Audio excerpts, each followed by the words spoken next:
Well, good evening, ladies and gentlemen. I'm Bruce McDonald, and this is the Talamanca Review. Let me just take a look at my volume here. Oh my goodness, I just cannot believe how many augmentations I need to make to this system. It just reprimes itself and reprimes itself and reprimes itself. There, that should be about it. Yeah, that should be about perfect. Yeah. So, welcome, and this is the Talamanca Review, tentatively titled "Here We Go Again." I have no idea what I'm going to talk about, and I just know that I don't want to do another point the finger show, because I suppose you could point the finger if you wanted to, but what's it going to accomplish, right? So we're going to go into like the deeper issues of what's going on this planet, and how these things get to the point they are, and why a reset might be a natural occurrence. Granted, the one that they're talking about now is very much a man-made one, but it's to reset a man-made system, which is the banking system, which began basically in 1684 with the Bank of England, making the City of London the center of finance for the last 375 years. 350 years anyways. 3.5 centuries. And I think this is a suitable place to begin, and sometimes it's good to go over the basics again, because people can fool themselves into believing they know something, but they don't really know it. And if they're asked to speak about it without notes or anything to reference, like a YouTube video, they can't speak about it. So it's good to understand the basics. I just will mention on a side note that I watched the better part of the Joe Rogan show today. It was with Josh Brolin, who played one of the central characters, Llewellyn Moss, in No Country for Old Men, which is one of the best movies made in quite some time, and based on a Cormac McCarthy novel. But Josh Brolin and Cormac McCarthy became good friends, and Josh was with him when he passed, at his home with his ex-wife and his son, just shy of his 90th birthday. And it was just amazing to hear Josh Brolin, tell those Cormac McCarthy stories. And he was famous for not wanting to talk about writing, even though he was the greatest living writer in the English language. He hated to speak about writing. Did not know where it came from, and did not really know how it happened, but he could consistently do it. And it's like the ultimate metaphor for the mystery of life when you think about it. You don't know what you're doing here. You don't know how you do it, but you just keep doing it. You wake up every day and you live your life. And you might even want to take a few risks here and there, You might want to just maybe see what your superpower is and see if you can get it done.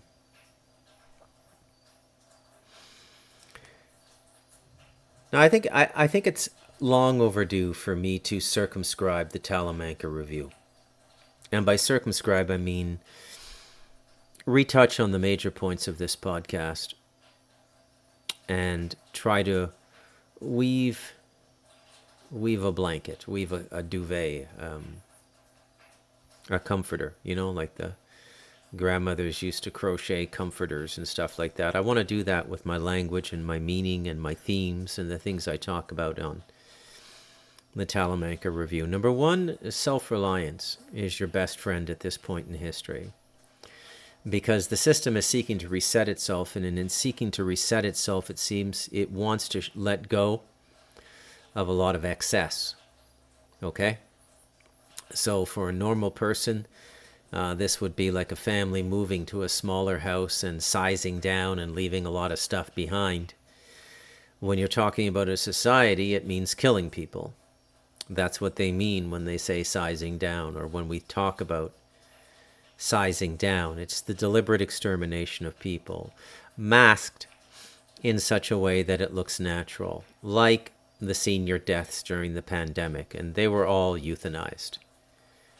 Okay, and I am so far beyond worrying about whether I'm insensitive or not. It isn't funny. I mean, if you find me offensive, so be it. I'm not trying to be offensive. I'm just trying to tell you some truth, and I'm trying to tell you this truth, or my truth, because the truth is a little presumptuous. I'm not going to say that I have the truth. But if you're watching the Talamanca review, I'm going to go out on a limb and suggest that my truth is, in some measure, your truth as well, that you see things the same way. So at this time in history, scaling back means killing people. And they started with the elderly. And this had to do with the way all respiratory illnesses are targeting the elderly. It gets harder to breathe the older you get, okay? And so any respiratory illness is naturally going to cull a certain measure of the elderly. This particular respiratory illness, COVID-19, was brutal for the elderly.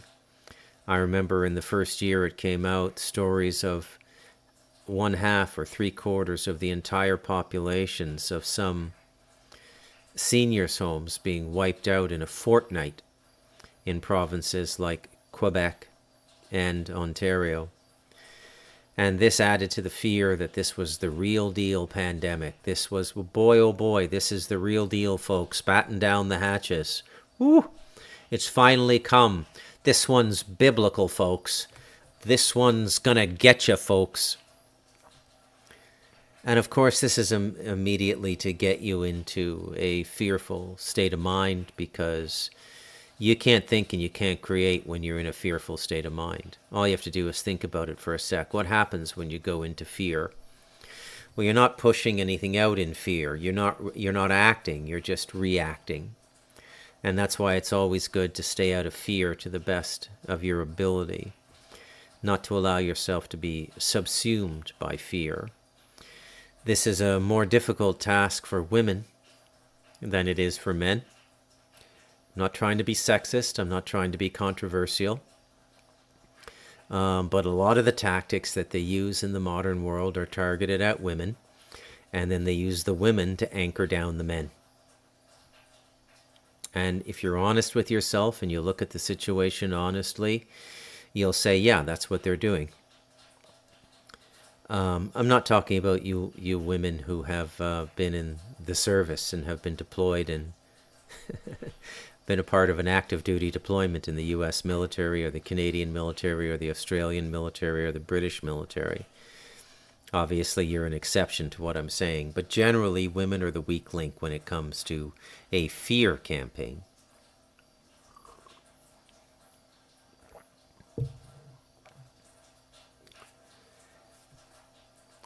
Now, there are certain inherent vulgarities in their system. I call them inherent vulgarities because they're impure, even by the measure of their own goals. So what I mean by this is that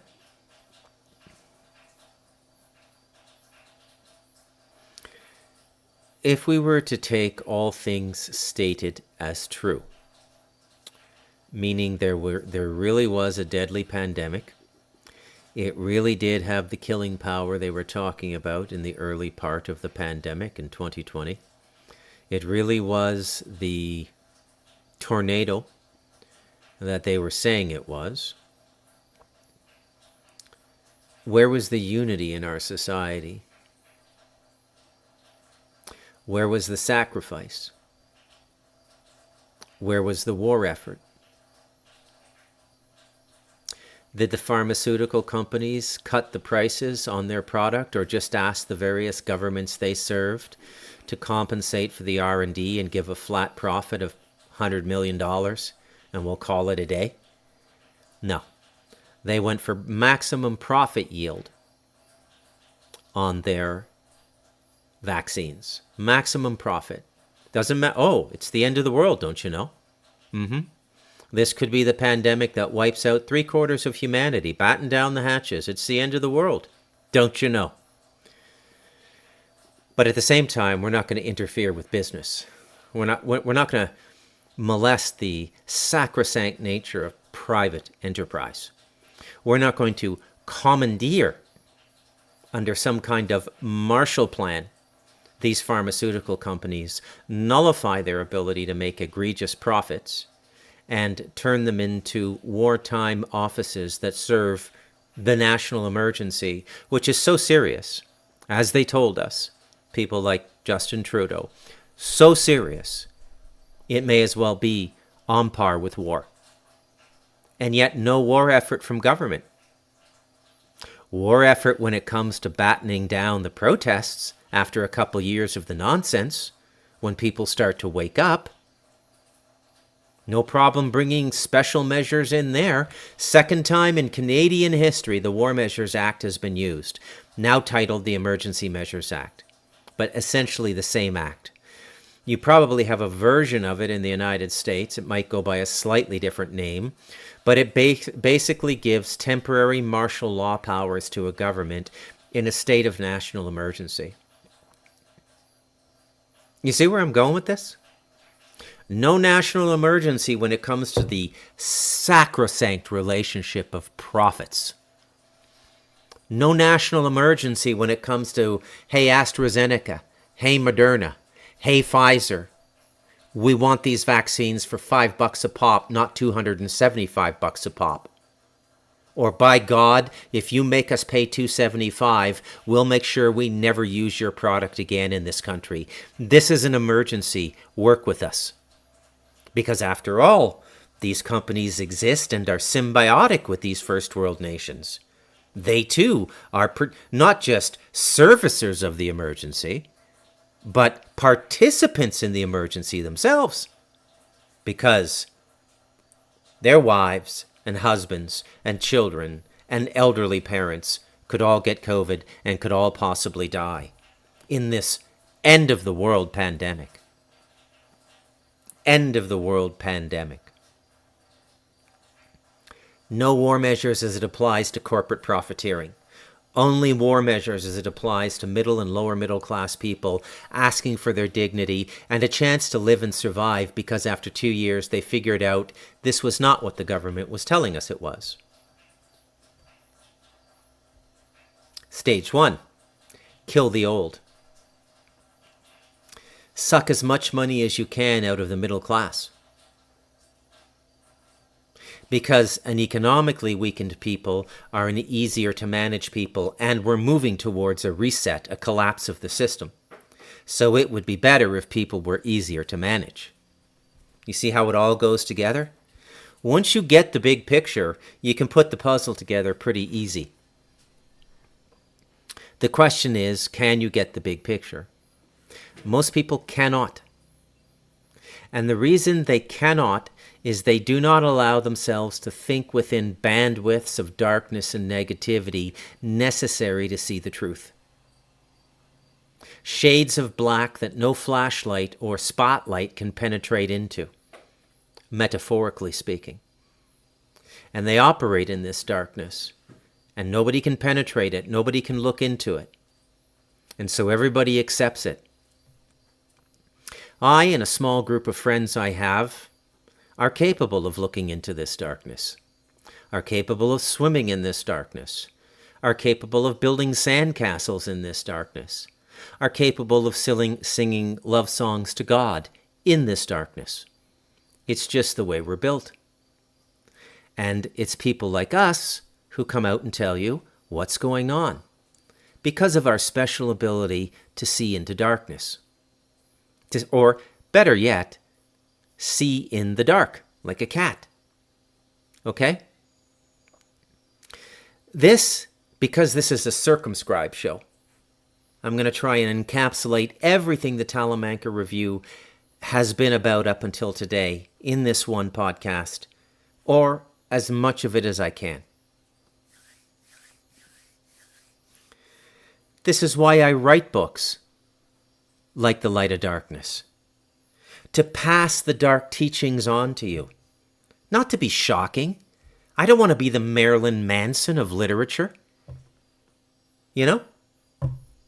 I don't want to be that guy.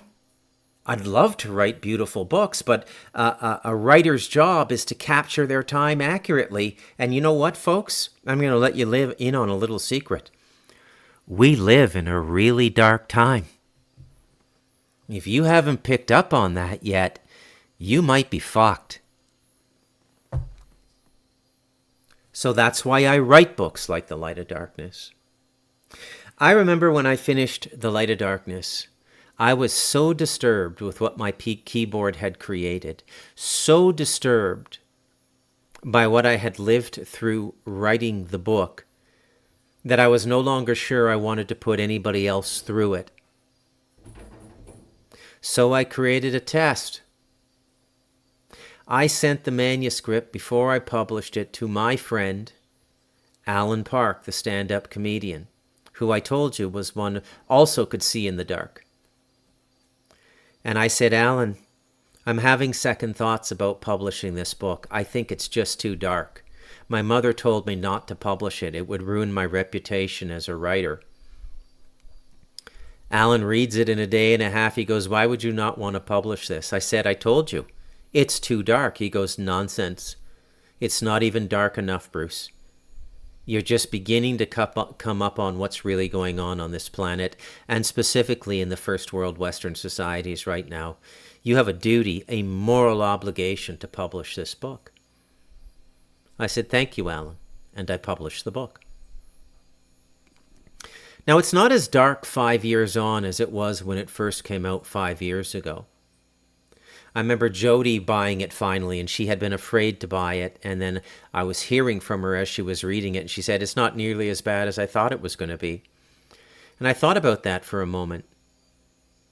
And then it occurred to me that everybody has taken in a higher dose of this darkness in the last 5 years. I think this is fantastic. And don't get me wrong, I don't want everybody to live in some neo-goth Disney World Tim Burton movie like Beetlejuice or Edward Scissorhands or some nonsense like this. It's not my ambition. It's not my goal as a literary artist. My goals are journalistic, and they are to capture the reality we live in.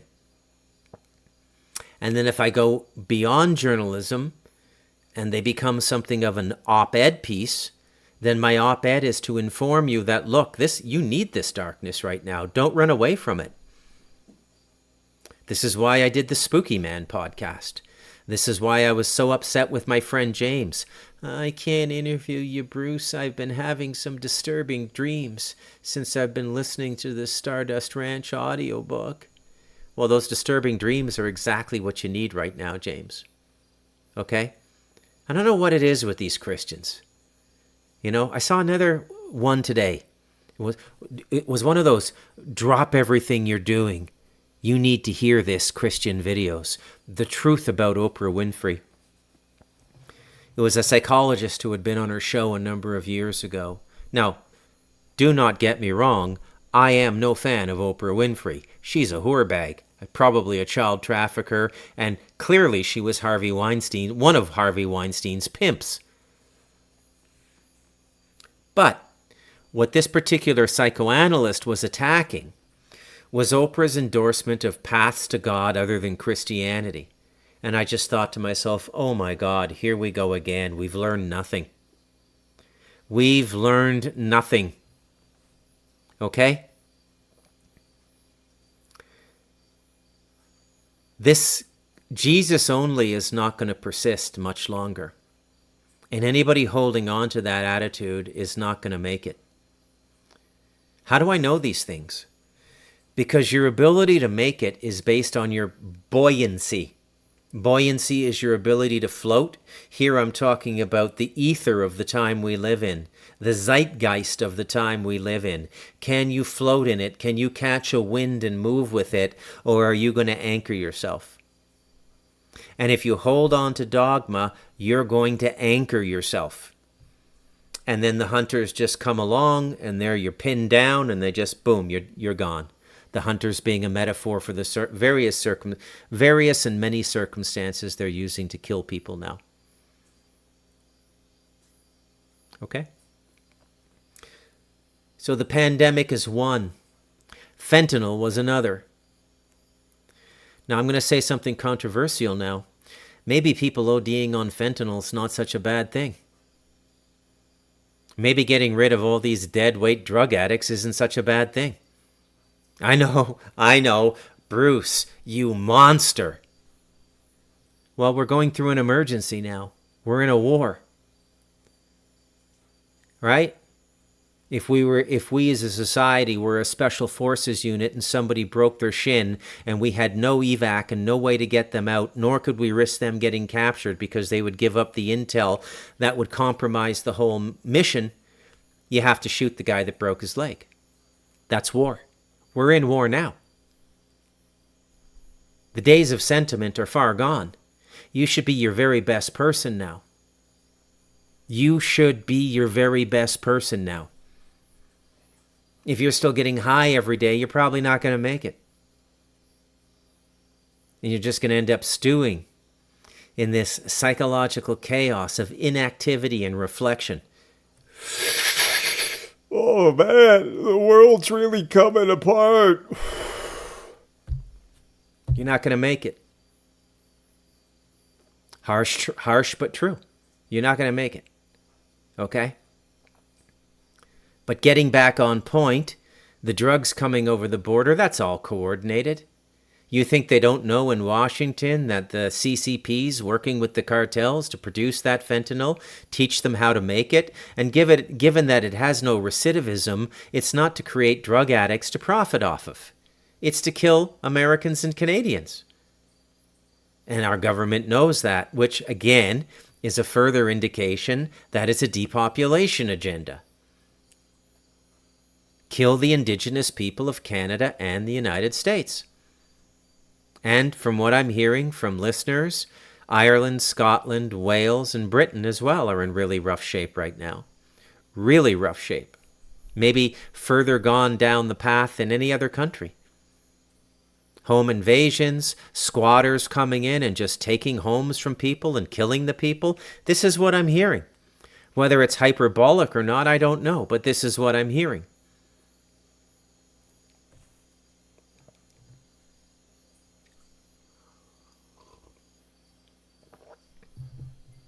Pandemic is one. The allowance of deadly narcotics to cross the border and create ODs in our population is two.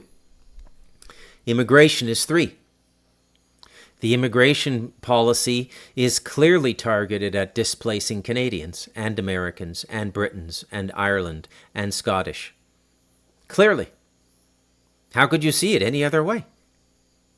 Anybody telling you anything different is lying to you. And what's more important is those lies should be manifestly clear to you now. They should not be a mystery to you anymore. Why can't you just admit it? Is it too scary? Are you not comfortable with the darkness yet? The dark and the light work together in consciousness. I'm not saying worship the devil. Pull your head out of your ass. That's not what I'm saying. But sometimes you got to find your darkness to survive.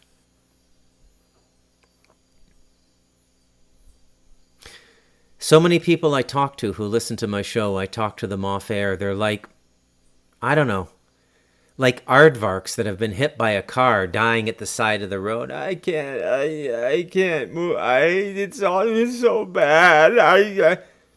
I'm really sorry. You want a bullet? Would you like me to slit your throat? No? Then shut the fuck up and get up and fight on. What do you want? How productive is it going to be to sit around listening to nonsensical YouTube information and BitChute information and Rumble information all day? It's like constantly rubbing salt in your wound. You need your psychic energy to survive. Well, but there's no place to displace it, Bruce. There's always an opportunity. Always. You'll never find a circumstance where every door is shut. You just got to keep looking, and you got to be persistent. That's the way life works sometimes. Sometimes. Not all the times.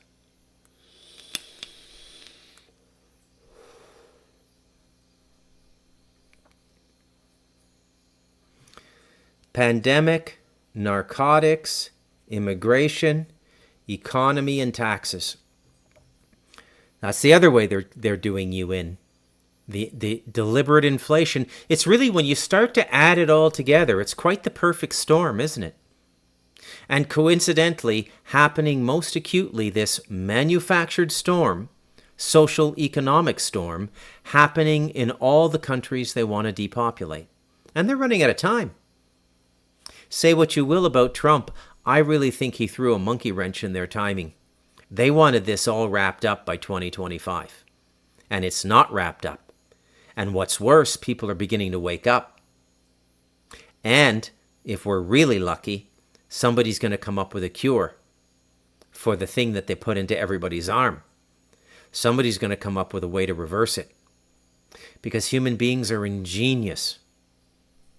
And anything that can be done can be undone.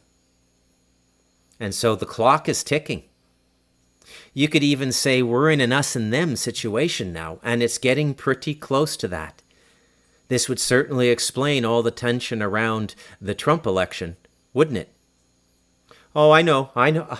They're all in on it. I'm just some naive fucking hick living in an earthbag house in the rainforest. They're all in on it. You can't possibly survive. You should go to the hardware store now and buy a length of rope and hang yourself in the basement. Stop listening to me. It's only insolent optimism.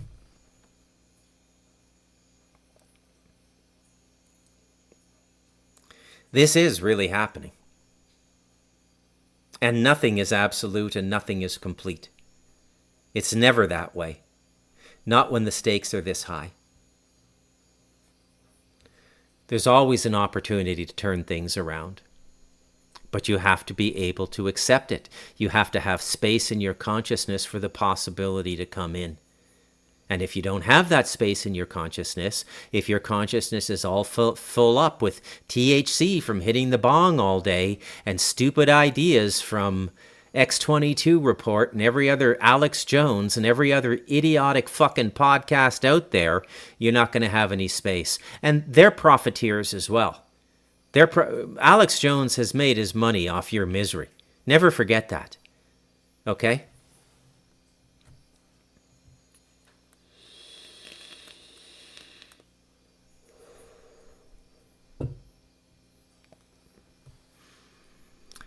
The planned for world war is not going to happen.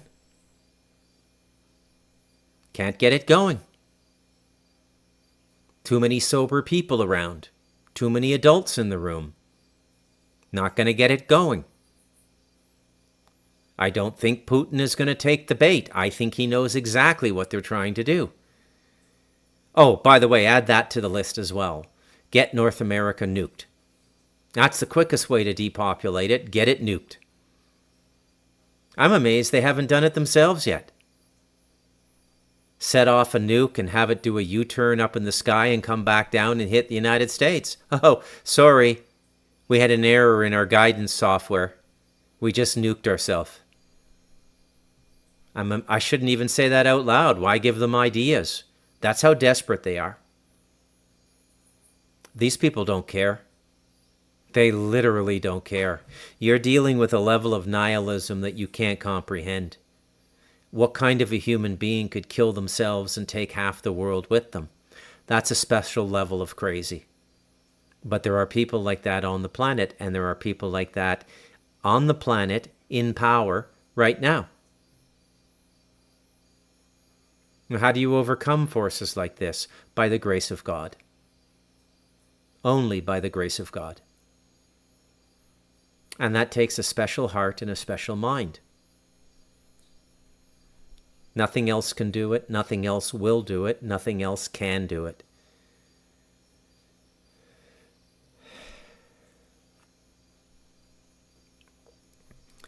I'm not saying everything is going to be rosy in the near future. If you're over 45, the rest of your life is going to be very tough if you're still in a first world country and you don't have 1, 2, 3, 4, 5 million in the bank in a registered retirement savings plan, or what they call in the United States a 401k. It's going to be very difficult for you. And there's no guarantee that even the people with the 1, 2, 3, 4, or $5 million are going to make it either. Because I'm not sure how long that money can stay in place. Very difficult to take down a country like the United States. Much harder than anybody thinks. You've got $100 trillion in private capital in the United States. It was $67 trillion in 2016. Bernie Sanders said it out loud because he had to come up with an answer as to how he was going to pay for all his elaborate socialist/communist programs. And he said, well, the baby boomers have all the money. I'm going to put an inheritance tax in and scoop it from them when they die and go to pass it down to their children and grandchildren. And the number spilled out, 67 trillion. 67 trillion 8 years ago would be about 100 trillion now. It's very difficult to take out a country with $100 trillion in private equity. I'm not talking about owned by hedge funds or corporations or anything like that. The people of America are still far wealthier than even Larry Fink and BlackRock and Vanguard. It's just about the will. The will. And getting a single-mindedness into the people. A single-mindedness. It is staggering to me that there are people who can still consider the progressive agenda the most important thing on the planet as though it's World War VII. Well, we've got to get those trannies' dicks cut off. We owe it to them. It's the quality of their life. While all your infrastructure is falling apart, where your society is falling apart. Let's get those trannies across the goal line. It's a mental illness. It began with the baby boomers in the 60s. That's all it is. It's a mental illness. Passed from one generation to the next, like Judaism. It's a mental illness now. It's not a religion. We will run the world because we're God's chosen people. That's a mental illness. That's a pathology. That's an insanity.